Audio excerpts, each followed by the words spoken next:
press day.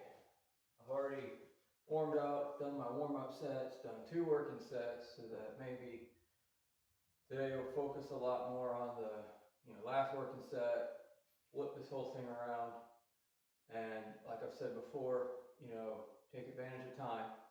So in between every set, while I'm resting, I'm getting things set up for all the other exercises I'm doing today, all the other movements.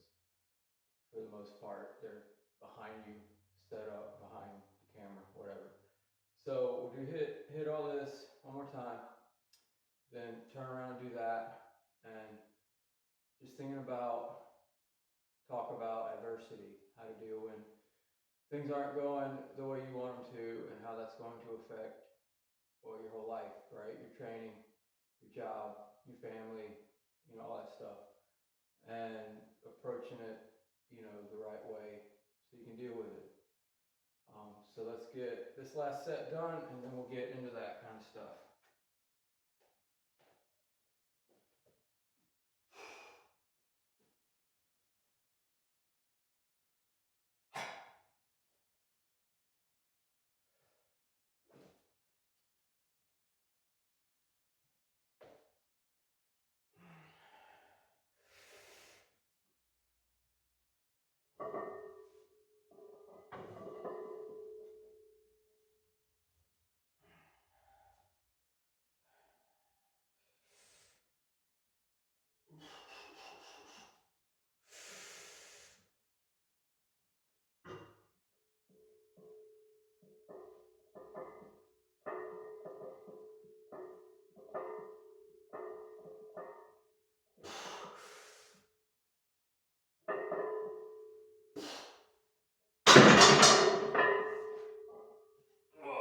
All right, cool. So that went well. That was 235. That was 5 more pounds than I've been doing the last couple weeks. So I thought, it's been a couple weeks at less weight. Let's add 5 more pounds. That's 235. And when you don't have a spotter, you got to have some other safety measures in place. So this isn't really a safety measure, but in my mind, at least, I know if I get stuck at a certain point, because of the way you load up to do the bench, I can basically bring my butt up off the bench, creating, making the lift easier, which is why your butt has to stay on the bench in a competition, because it makes it easier.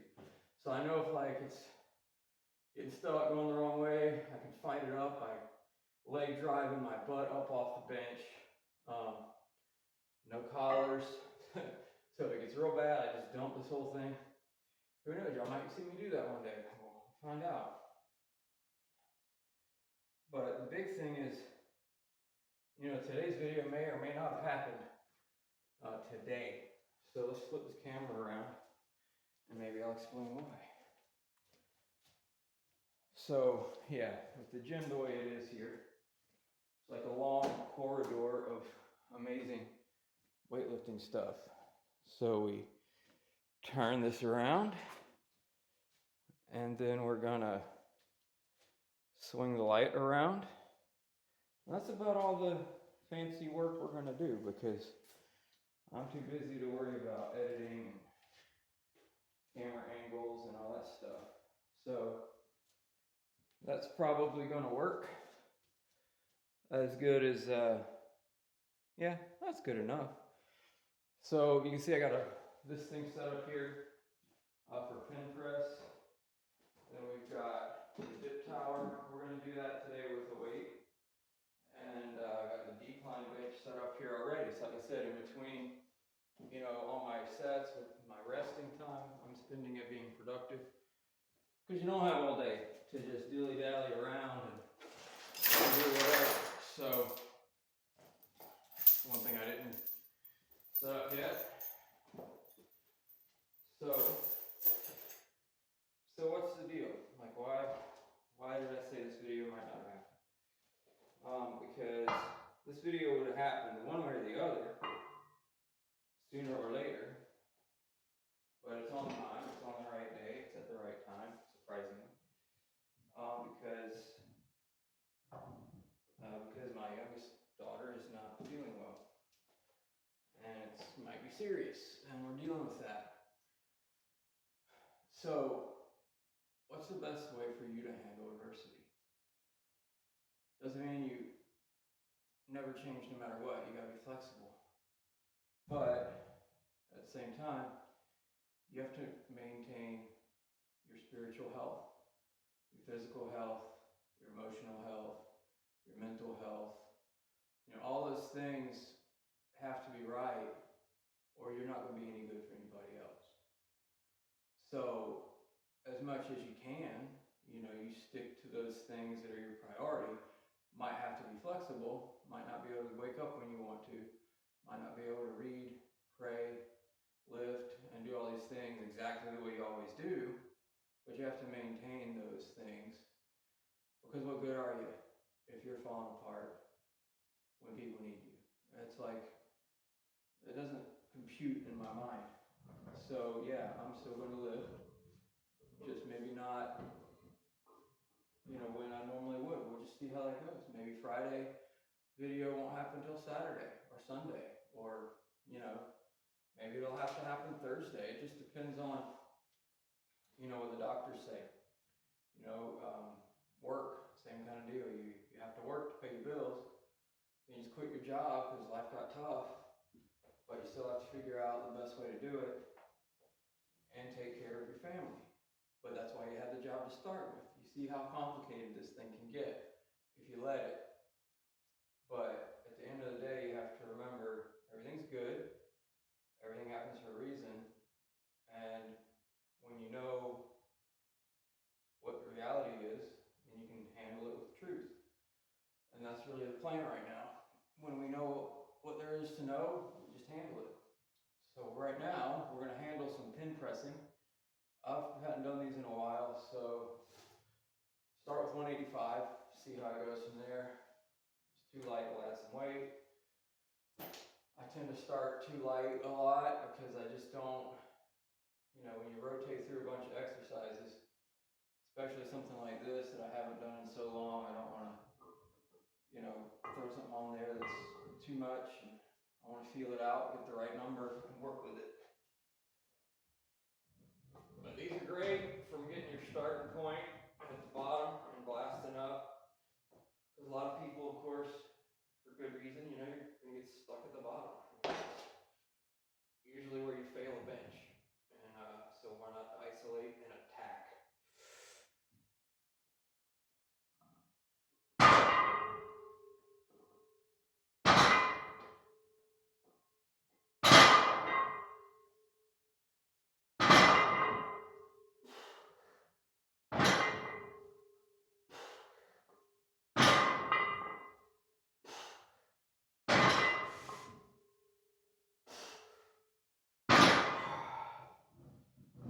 Alright, that was good.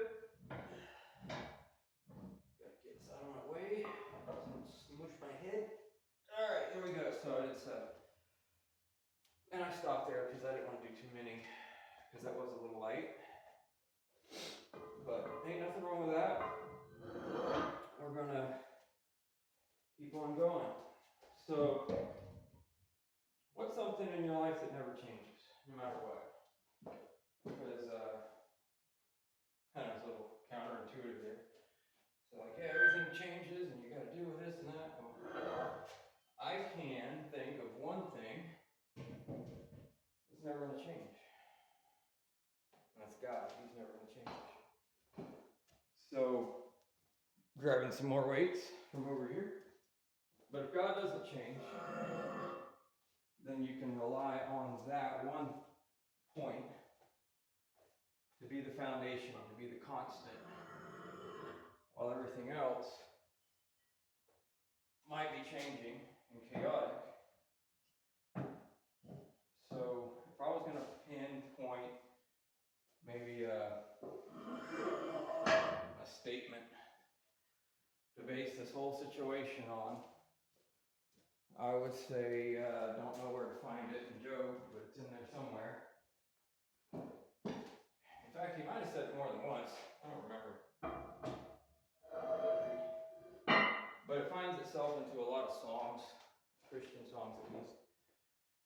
And it's funny when you're writing a song or something, because I've done that a few times, but you got a phrase that sounds cool, and you write a song, everybody sings it, and it's all, yeah, it's just great. But a lot of people can sing a song. How many people can live it? That's the real question. So, the statement, the verse is, the Lord gives and the Lord takes away. Blessed be the name of the Lord. So, there's your constant, there's your thing that doesn't change, that is moving and working in ways that are good for you. Whether you know it or not, whether you think that or not. And so the real question is, are you going to be thankful? Are you going to be flexible enough, humble enough to realize that what he's doing is the best? You know, realizing that, you know, the only way you're going to get stronger, the only way you're going to get better is through challenges, is through tough times.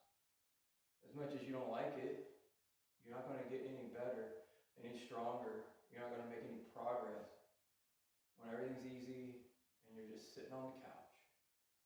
You don't get better at anything doing that. You know, other than like, what are those guys, the Ebert and Roper? I don't know too many people that get paid to just sit there and watch TV. Oh, they're fine, you know. You're just wasting your life doing that stuff. Rotten Tomatoes, maybe they get paid to watch TV, right? But for the most part, you don't get paid to watch TV.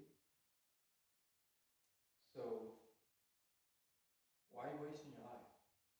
Do something. All right, let's hit 225. So we did 185 for 7. Let's do 225, see how that works out. That's a 40-pound jump.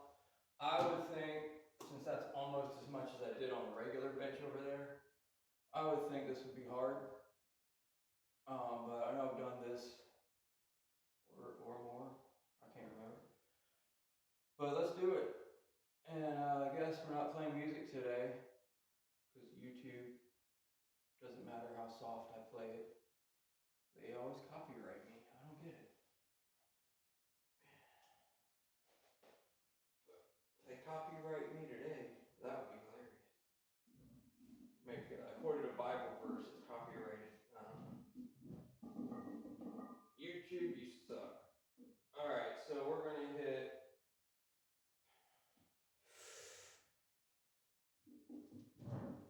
There we go, right about here.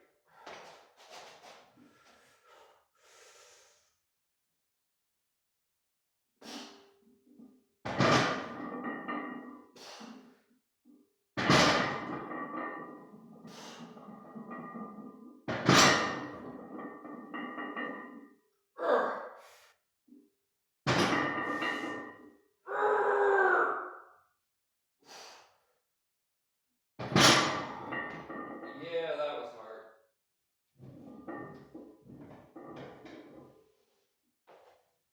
Yeah, in a good way though, that was really hard.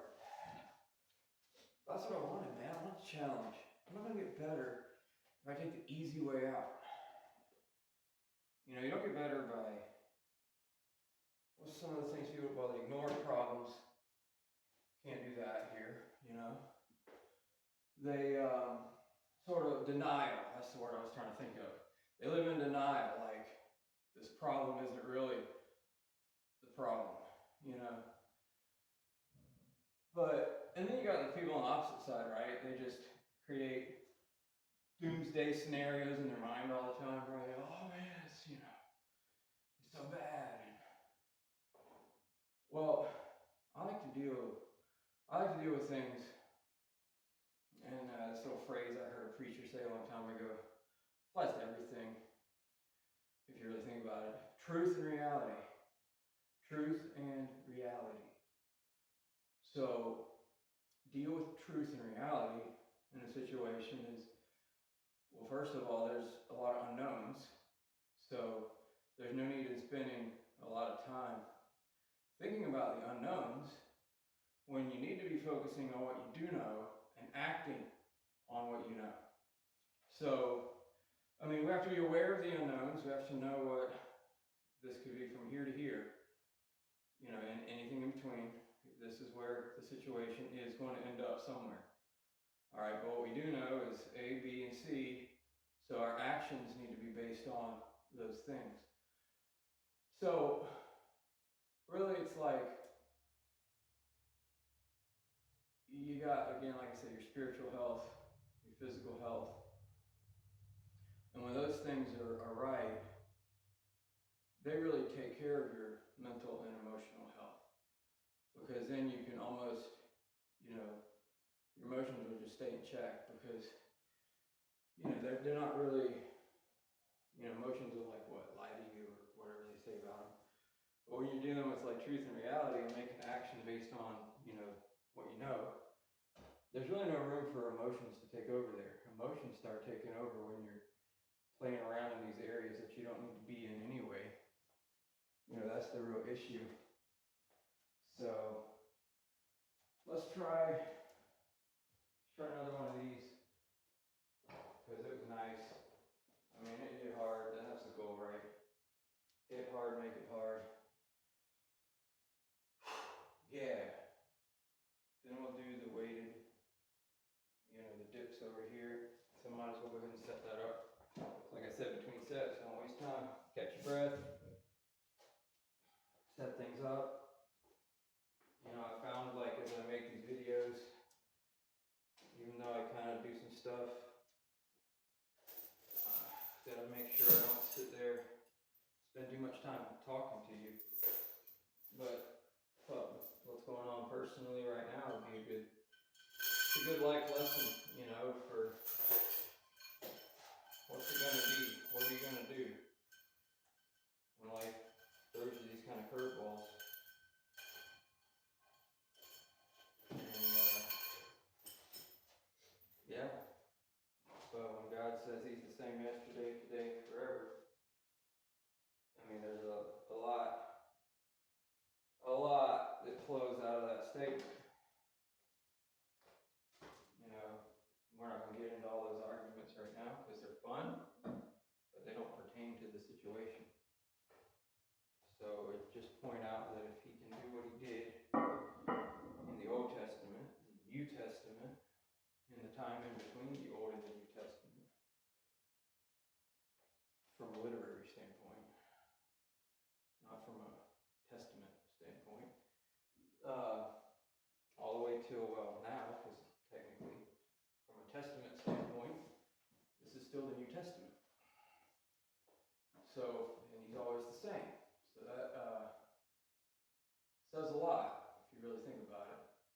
Probably shoots a lot of holes in people's theology about how certain things work.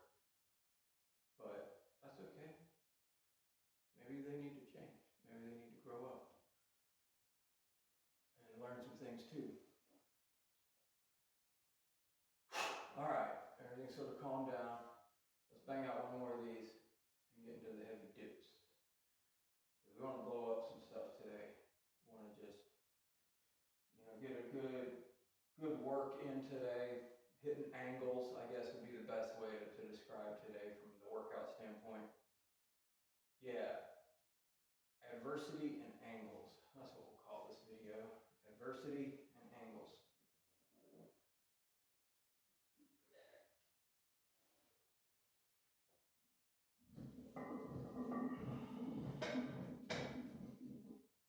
All right.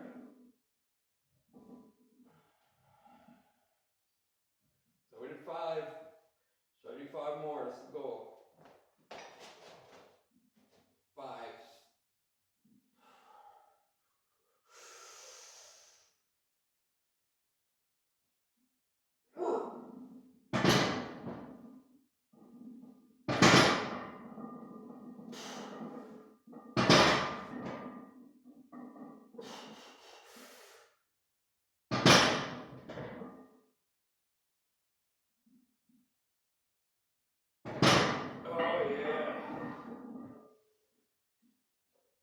Yeah, that was good. So part of the technique for this one is when you get to that bottom and the bar touches down, you almost like disengage. It forces you to then re-engage and drive. And that's what makes it harder. And you're not like trying to stay engaged and tap and go like you would maybe on a normal bench press set. It's like you always want to start at the bottom. Every rep, you want to get it to the bottom, disengage, re-engage, and drive. So I call it disengage. I'm sure there's a proper, better word for it, but I'm not letting go of the bar. I'm like almost to the point of letting go of the bar, and then bam, hit it. So anyway, that's a fun one. That's a good one. So let's calm down a little bit. Even though it's like in the 40s today, still got to drink the water. Still got to get things going.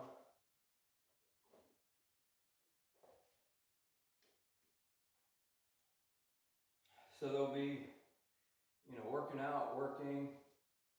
Got to drive a couple hours, to the children's hospital.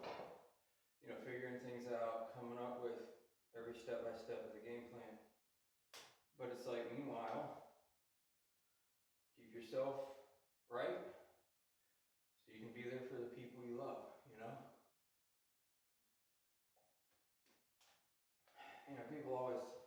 people who don't work out, think that people that do work out are being selfish. And, yeah, there are definitely people out there like that.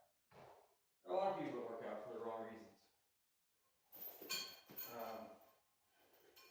Can't really pinpoint that to any gym, if you think about it. Every gym has people there for the wrong reason. Every gym has people there for the right reasons. This isn't time for like a nice fitness joke or something. As much as I'd love to make one. But no, you can go there and find people there for the right reason. And you can go to a good gym that has, people that know what they're doing and can get you set up for any kind of lifting you would want to do. Oh, and you'll find people there for the wrong reason. So we threw a 25 on. Kind of reminds me of that one scene from Pirates of the Caribbean. I forget which one it was because there's like too many of those movies already. But anyway, let's so 25 pounds plus, whatever I happen to weigh right now. Make it happen.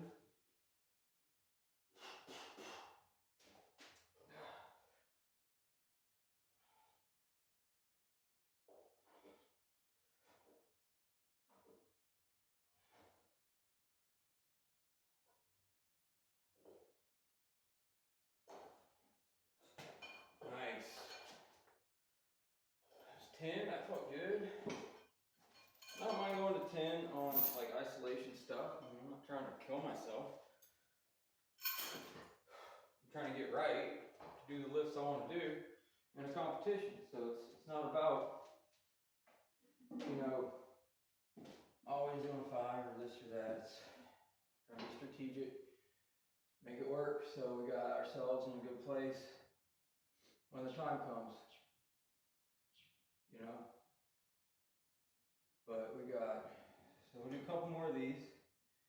And then behind me, I know it's hard to see. One day we'll have like good old crew up in here or something, I don't know. But I got the decline bench set up back here already. Man, it's amazing how much you can do between sets. Because you're taking a minute and a half. You can do a lot in a minute. People don't realize this. Especially couch people, man. I want to make fun of couch people a little bit. Because even during a commercial break on your favorite show, you could run to the washing machine, throw that in the dryer, and not miss a minute of your show. But, people don't think like that. I can set up all this stuff in between my warm-up sets and my stretches so that by the time I did, the main bench, that's the point of today, is hitting the bench. But, this got set up. This was already here for Monday because we were doing the squats with the bench. isolation thing later on in the workout. We did, I put this up over here, had my belt laying around, and all that stuff. So, yeah, there's just, I don't know, man, excuses, they suck. Stop making them. Because that's the mindset behind, how people do deal with adversity poorly.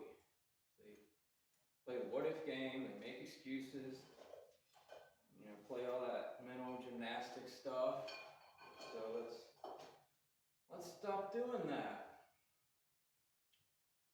Let's do what you know to do, and I know to do dips right now. See if we can get through another 10. Oh yeah. I'm always worried, I know it won't. I'm just always worried this thing's gonna break one day, because it's not the sturdiest dip tower ever.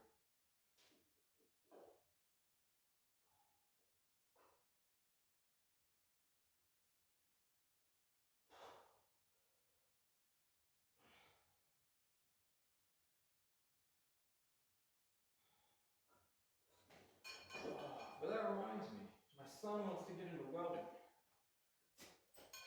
So for somebody who likes to lift weights, having a son that wants to weld, yeah, we can do some stuff with that, I want to get an old school dip thing, solid welded, maybe where they like angles in, so you can have like different hand placements or different widths. You know what you want to do. A lot of these kind of generic, wherever this came from, Walmart or someplace, you're stuck with like, this is it. Can't go any wider, can't go any narrower, and it kind of has some give to it. I don't like that. It's like this thin wall tubing that's tack welded, probably by like a chimpanzee somewhere, and just thrown in a box by gorillas. I don't know. And then you probably have to put it together yourself, I'm guessing, because there's like bolts all over it. So yeah, not cool, not cool. But I get it, you want to start somewhere. That's a great place to start, honestly. If you had nothing else to work out with but that, you can get in shape. It's got push-up handles at the bottom, it's got the dip handles there, it's got the pull-up bar at the top, it's got the pads for leg raises. You could almost do a total body workout with that. You probably have to put it, I guess you'd have to pick it up and set it on your shoulders and squat with it to get a good leg workout, but it would do everything else. And if you didn't have any other way to do it for your legs, just go run. People hate running, but when I didn't have a lot of choices, that's what I would do. I did pull-ups on the door frame on my porch. I ran down the street and back. I had little 1-inch junk weights on my porch. Just do what you can do,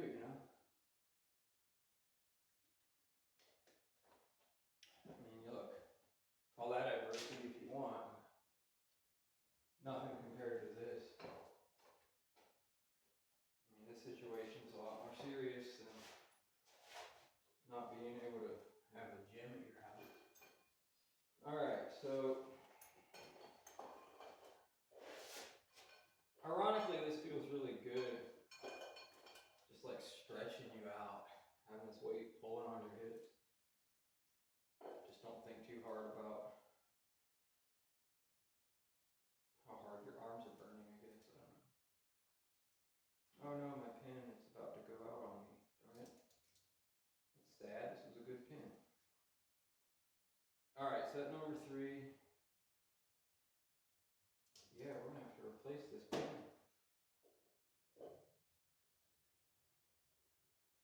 And that's a bummer. I like that pen. It was red. It matched my notebook. Okay, I like that kind of stuff.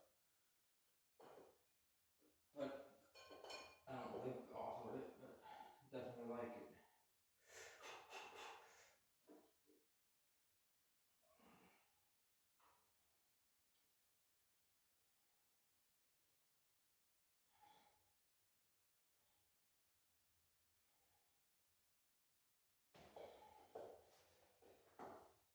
Yeah, that was good.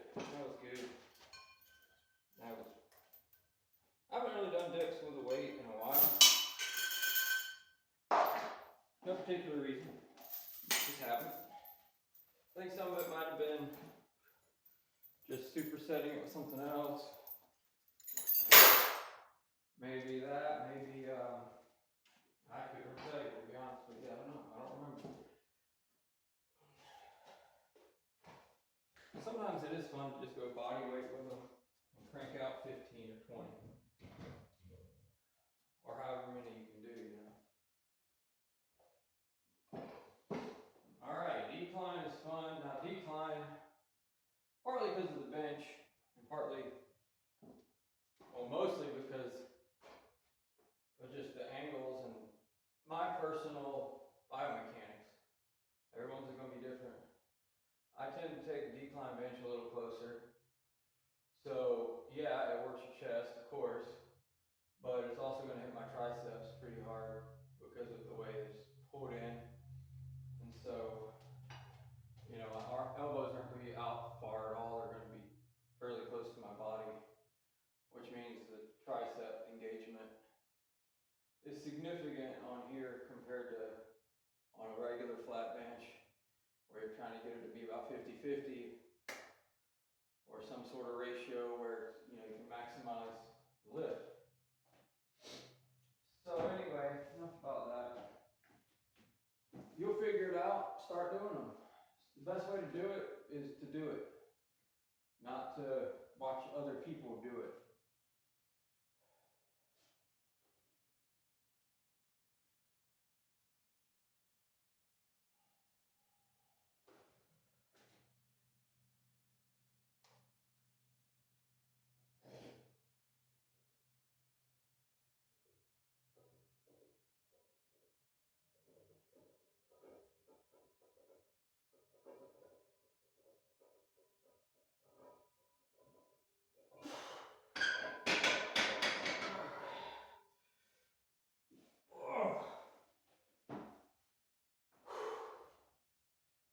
Yeah, I probably should have done more weight.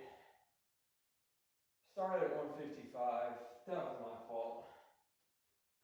Although cranking out 10 reps isn't a bad thing. So let's move over to 175. See if we can't get 10 again. That'll be the fun challenge of this one, is, you know, just seeing if we can do it.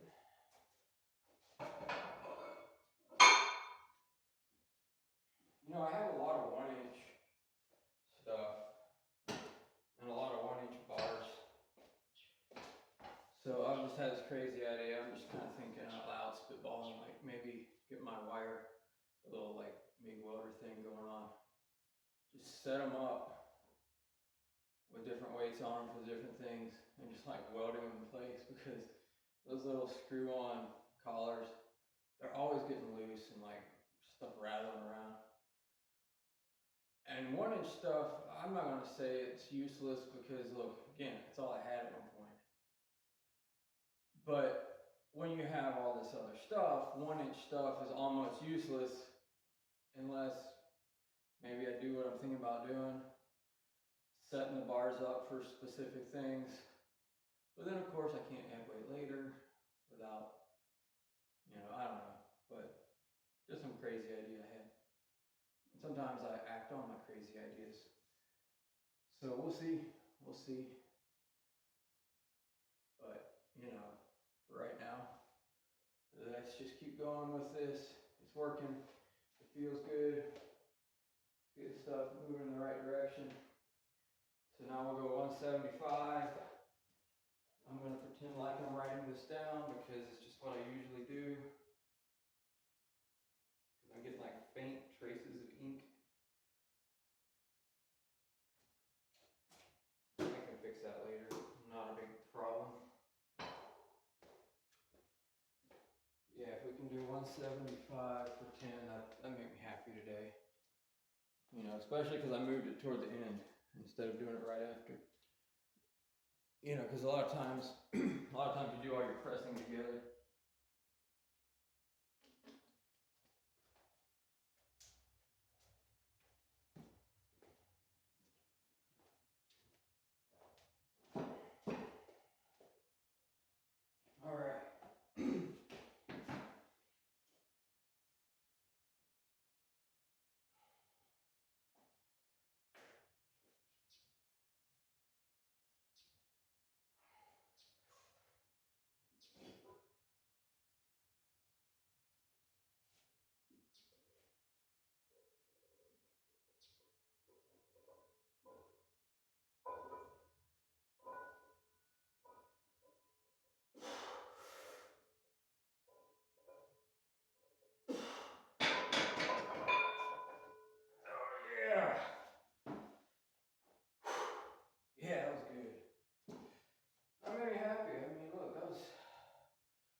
175 for 10.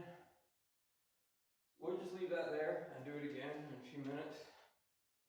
So I think what I'll do after that is do some, got these nice, I like that easy bar right there on that one, that's why it stays there. And what am I doing? It stays there because it gets used a lot over here.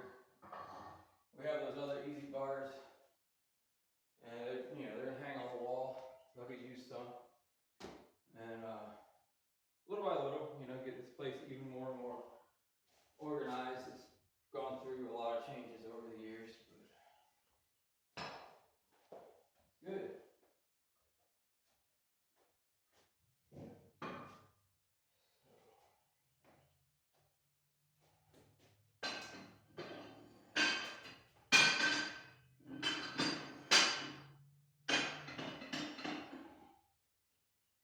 Good deal. So yeah, what we're going to do right now is one more of these. Then I will